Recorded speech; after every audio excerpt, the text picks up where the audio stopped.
Our speaker is also known in the community as the Water Doc, Medical Director of Ver One Rev Enterprise. He is a practicing medical professional for more than 3 decades. With his distributorship in drinking water systems and mineral supplements, he was able to discover a medical paradigm that through proper hydration and adequate mineral supplementation helps prevent and resolve various diseases. He has proven that diseases can be managed without the use of synthetic chemical products that most physically ailing people resort to. He is more natural, safer, more effective, and cheaper approach to health management has helped numerous ailing patients enjoy life again. His more than 10-year experience on this concept made him write 3 books entitled The Number One Reason Why You're Sick, The Number One Reason Why You're Diabetic, and The Number One Reason Why You're Hypertensive. So many others may also benefit from his new medical paradigm. Mga kababayan, to enlighten us on water as the best medicine, the Water Doc, Dr. Renato U. Paragas. Hello everyone, I'm Dr. Renato U. Paragas, the Water Doc. For more than a decade, I have been managing my patients without prescribing any pharmaceutical product but simply advocating proper hydration to the daily intake of adequate volume of purified drinking water supplemented with the world's most powerful 100% natural, food-grade sourced, health-giving ionic minerals. For the past 15 years, I have observed the amazing results from numerous individuals who were sick and tired of their chronic illnesses despite being managed by specialists in the field over a very prolonged period of time. With the wonderful results I witnessed from this medical paradigm, I have created the concept of tubig at mga minerals sagot sa kalusugan. With the intense desire to share the new medical paradigm to the suffering humanity, I wrote 3 books entitled The Number One Reason Why You're Sick, The Number One Reason Why You're Diabetic, and The Number Reason Why You're Hypertensive. These books will guide the chronically sick individuals on how to conquer their illnesses by adopting the more natural, simpler, safer, cheaper, and more effective approach to disease management. Let water and minerals, the magnificent life-sustaining creations of God, be the answer to your fervent prayers for health and healing. Before I continue, I would like to extend my sincerest gratitude to the officers of Camarines Chamber of Commerce and Industry Incorporated for the invitation to speak in this first Health and Wellness Expo. Thank you very much for the honor and privilege accorded to me to be part of this special event. Water is a very vital substance in life. This is very evident in the fact that scientists are trying their best to discover another planet that has water in order for people to live in it. So far, it is only planet Earth that has an abundance of water, and with it, the existence of various forms of life, including man. Water is not only vital to life, but also health and well-being. As a medical practitioner, for the past 3 decades, I have observed that majority of my adult patients do not drink water as their beverage of choice. After 15 years of utilizing purified drinking water supplemented with mineral supplement, I have encouraged numerous chronically ill patients cease taking their medications and recover from their diseases. Through research, I learned that the human body is basically composed of water. Thus, it plays a very vital role in the maintenance of health and well-being. Dr. Feridun Batmanhelij, author of the book Your Body's Many Cries for Water, stressed that most of the degenerative diseases that are prevalent today are complications of a state known as chronic and intentional dehydration. These illnesses include acid reflux, arthritis, bronchial asthma, cancer, cataract, chronic kidney disease, constipation, dementia, diabetes mellitus, erectile dysfunction, heart disease, hypertension, prostate enlargement, various body pains, and many more. Because of the prolonged intake of medications, some have suffered from the adverse effects, and these adverse effects are often misdiagnosed and managed as new disease, resulting to the person taking more and more medications, and the cycle recurs. Presently, people prefer drinking the more tongue-pleasing beverages than the tasteless water. Ignored by many, water comprises about 70% of the adult human body. Substituting other beverages for water is the primary cause of diseases. Why? Because water has 5 basic and vital functions in maintaining health and well-being. The vital roles that water plays are as follows. W works to keep body cells toned. Water is an excellent hydrating substance. The body cells are approximately 70% water. Inadequate volume of water in the body will cause shrinkage of the cells, just like the grape shrinking to become a raisin. When the cells shrink, degeneration occurs, resulting to various degenerative diseases such as hypertension, diabetes, arthritis, asthma, cancer, dementia, Alzheimer's disease, cataract, chronic kidney failure, and many more. A. Assist in weight loss. Nature dictates that fat and water they do not mix. Elevated blood cholesterol level is a sign of a state known as unintentional chronic dehydration.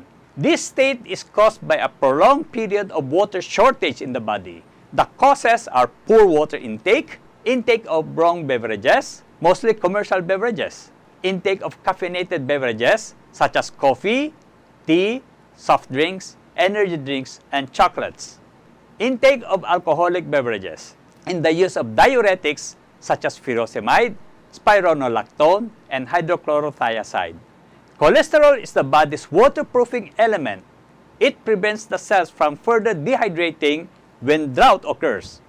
To eliminate excess fats, proper hydration is the best approach, not medications. T transports essential nutrients and oxygen throughout the body. Water in the blood is responsible for transporting all the essential nutrients and oxygen that are absorbed into the blood to the various organs.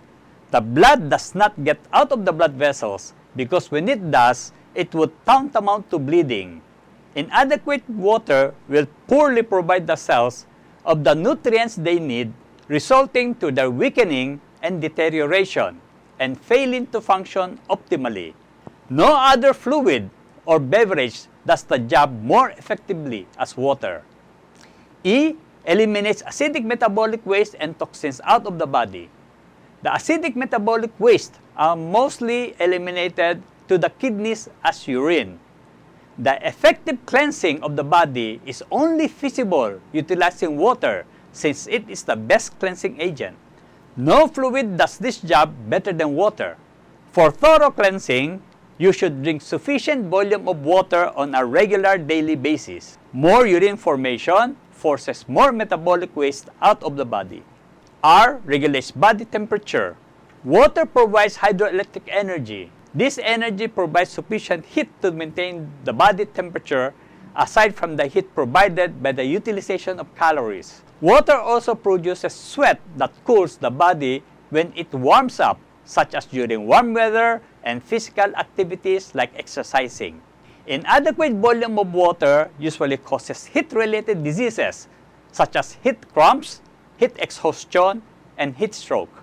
Without water, the body cannot perform these functions. The dysfunction of the organs caused by the failure of one or more of the functions mentioned above results to diseases. People do not recognize the huge difference of the roles water and their favorite beverage play in maintaining health. Drinking other beverage is like putting diesel fuel into the fuel tank of a gasoline-run engine. Both types of fuels are sold in the gasoline station, but the driver of the vehicle must fill the fuel tank with the specific fuel type for the engine to operate efficiently. The fuel can never be interchanged even with huge price difference between them. Efficient organ function is the key to perfect health. It is just unfortunate that most medical professionals keep advising people that any fluid will help quench thirst and satisfy the body's needs for fluids.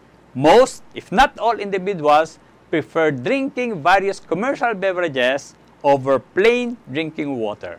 Most commercial beverages are laden with caffeine, an alkaloid substance. According to Wikipedia, caffeine is a central nervous system stimulant and the world's most widely consumed psychoactive drug. Unlike most psychoactive substances, it is legal and unregulated in nearly all parts of the world. It is found in foods and beverages, such as coffee, tea, colas, energy drinks, and chocolates. Caffeine's adverse effects include anxiety attacks, stomach disorders, insomnia, miscarriage, hypertension, menstrual problems, urinary incontinence, weight gain, hallucinations, osteoporosis, interfere with estrogen production. It increases the chance of breast tissue cyst.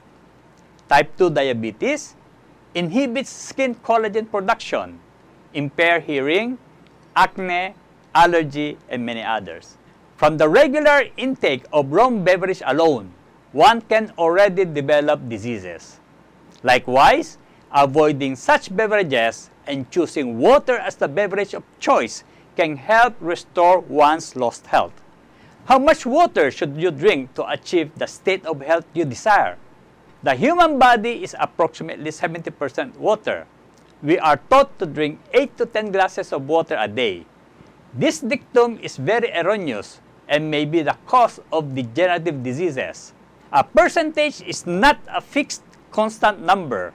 For example, 70% of 40 is 28, that of 50 is 35, that of 60 is 42, and that of 80 is 56.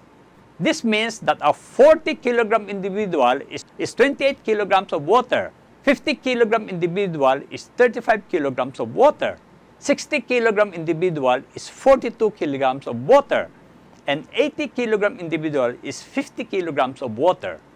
Drinking 8 to 10 glasses of water daily would be sufficient only for the individual weighing 40 to 50 kilograms, but insufficient for persons weighing more than 50 kilograms. Thus, I came out with a formula of 50 millimeters per kilogram body weight per day, or 50 ml per kilogram per day. Take your weight in kilograms and multiply it by 50.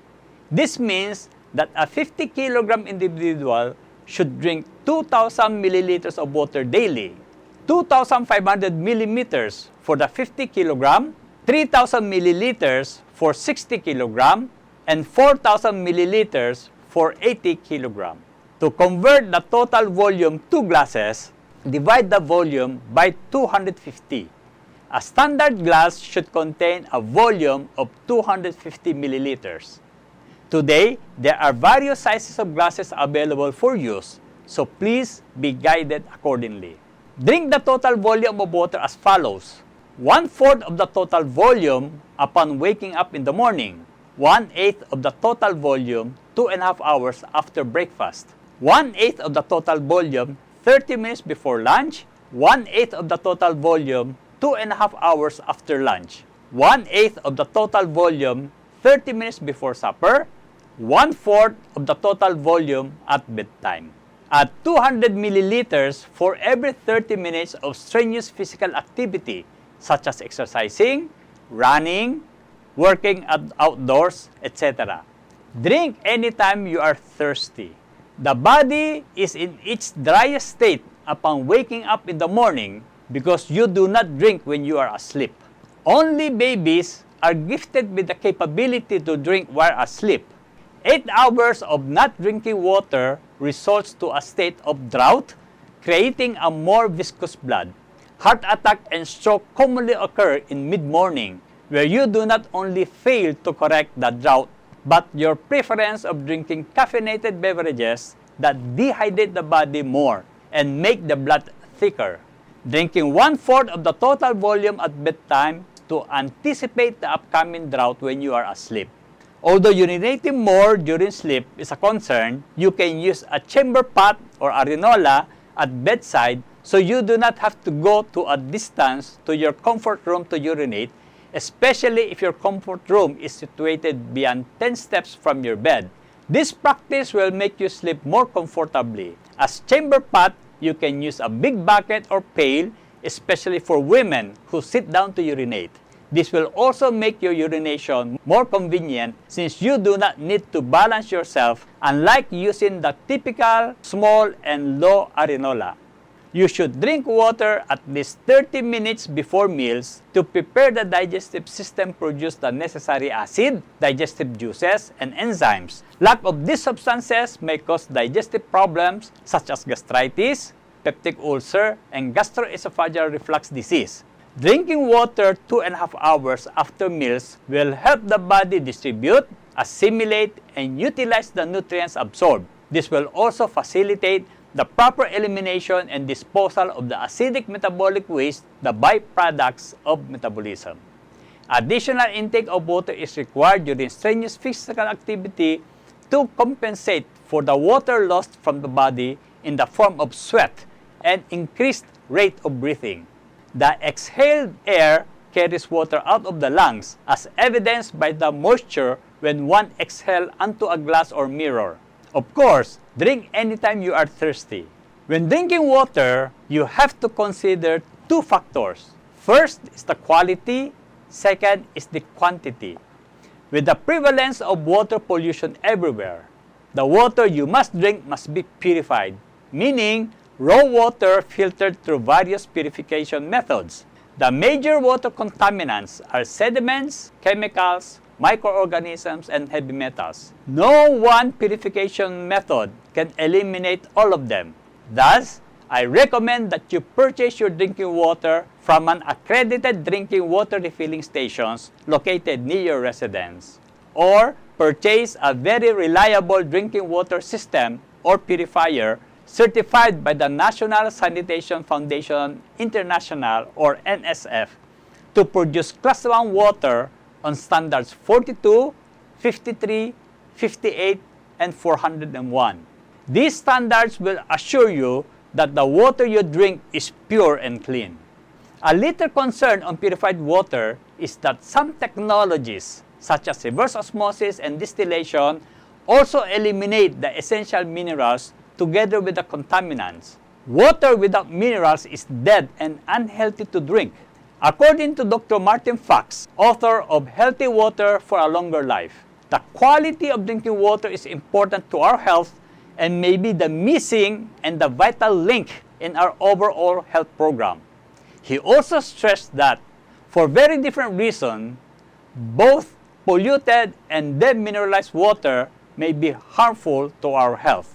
Thus, I recommend that you supplement your purified water with food-grade minerals to replenish the lost minerals. Minerals in water will help rehydrate your body better and more effectively. Thus, I always recommend the use of Ionic mineral drops manufactured by Mineral Resources International, or MRI. Ionic mineral drops is 100% natural, pure, food-grade source, very potent, concentrated, health-giving Ionic mineral supplement. MRI guarantees that every drop of Ionic mineral drops contains at least 72 macro and trace minerals.